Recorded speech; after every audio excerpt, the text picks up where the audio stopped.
शिवसेना पक्षप्रमुख उद्धव ठाकरे यांच्या आदेशानुसार बुधवार 10 सप्टेंबर रोजी जनविरोधी, घटनाविरोधी आणि लोकशाही हक्क नाकारणारा जनसुरक्षा कायदा रद्द करण्यात यावा या मागणीसाठी वेंगुर्ले तहसीलदार कार्यालयासमोर ठाकरे शिवसेनेच्या पदाधिकाऱ्यांनी निदर्शनं केली।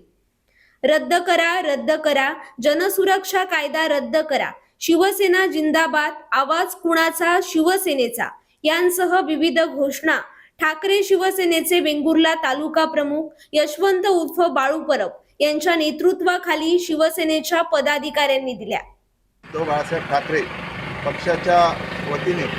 आणि या ठिकाणी जनसुरक्षा कायदा रद्द करण्याच्या अनुषंगाने या ठिकाणी आम्ही सर्वजण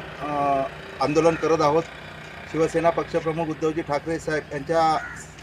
माध्यमातून किंवा संकल्पनेतून संपूर्ण महाराष्ट्रभर राज्यव्यापी आंदोलन या ठिकाणी पुकारलेलं आहे आणि या आंदोलनाच्या माध्यमातून जनसुरक्षा कायदा हा संपूर्ण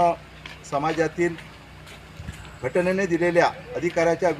विरोधात जाऊन या सरकारने, केंद्र सरकार, राज्य सरकारने हा कायदा अंमलात आणून जनतेचे हक्क,